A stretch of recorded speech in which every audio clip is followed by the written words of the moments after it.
mengenai meninggalnya Pak Edi dan Narapraya itu buat kami melekat. Ya. Jadi ketika ada demo jalan Long March dari Romangun ke Salaiba itu, yang dalam tanda kutip menjaga itu Pak Edi Narapraya.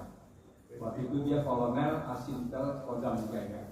Nah, jadi kita lalu nostalgia lagi ya, sebagai aktivis bagaimana, dan ini saya kira juga juga bagi saya pribadi menjadi membekas. Jadi memang kalau kita aktivis menjadi wartawan itu agak lain dibanding dengan tidak pernah menjadi apa-apa, ya.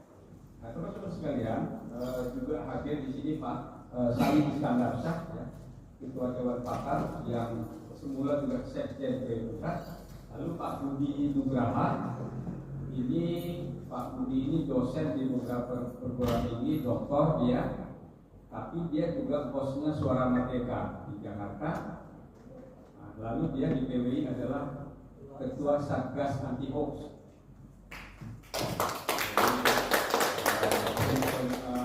Strukturalnya demikian.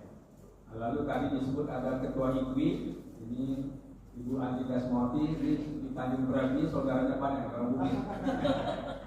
Lalu sekjennya Ibu Novi, kali ini kurang awam ya, pasti banyak juga, di mana-mana ada. Lalu Pak Kalaus ya, Kalaus ini teman di WA Group, selalu semangat ya. Lalu tentu Pak Ludi ya. Teman-teman, setiap kali OKK saya selalu mengingatkan bahwa PWI ini adalah organisasi pers yang beda dengan yang lain. Di mana bedanya? Bedanya adalah PWI itu lahir di tengah-tengah terjadinya revolusi bangsa Indonesia. Kita terdiri pada 9 Februari 1946. Kalau teman-teman membaca sejarah, ya, pada saat itu sebetulnya kita kembali dijajah Belanda. Jadi kalau nanti kita dengar ada penulisan baru mengenai sejarah Indonesia, sebetulnya kita ini dalam tanda kutip sering dibohongi. Ya. Kita dianggap merdeka 17 Agustus 45 mulus, enggak. Ketika kemudian Jepang diusir itu, Belanda dengan membonceng pada sekutu kembali menjajah kita. Pada tahun 1946 itu, ketika Kongres diadakan di Solo, ibu kota Republik Indonesia itu di Jogja. Sumatera, Jawa, Kalimantan, Sulawesi, Maluku semua sudah dikuasai oleh Belanda. Yang tersisa itu hanya Jogja.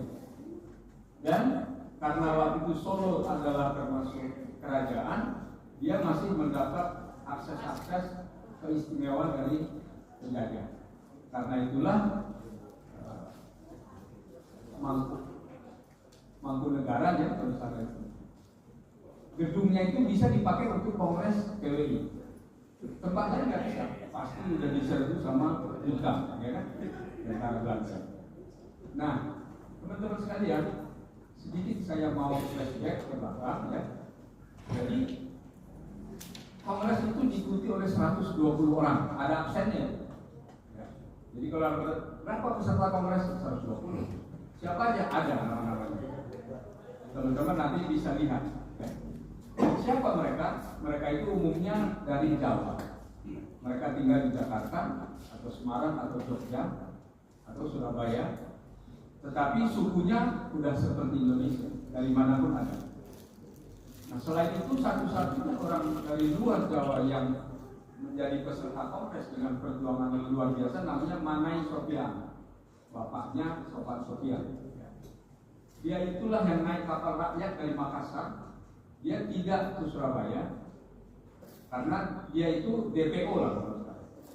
Dicari-cari penjajah karena orang dia itu revolusioner. Kalau ketemu pasti ditangkap. Jadi dia mendarat di sekitar Gresik, pelabuhan rakyat. Diam-diam dia akhirnya sampai di Solo. Sekian puluh hari hanya untuk menghadiri Kongres. Nah, kemudian teman-teman sekalian, peserta Kongres itu tidak kayak kita ini rapi, bajunya begitu ya. Enggak. Ada yang pakai koppel, ya, pakai seragam tentara, karena mereka itu selain menulis, dia juga berjuang bersama para pejuang kita di daerah. Jadi seperti Bung Tomo itu ya di pinggangnya masih ada pistol jika dia hadir. Kemudian siapa yang hadir? Antara lain Tan Malaka, teman-teman pasti dengar namanya. Tan Malaka, Amir Syarifuddin, Burhanuddin Harahap, Menteri Pendidikan. Orang-orang yang sangat terkenal. Jadi maksud saya, Kongres PW itu adalah sesuatu yang sangat penting.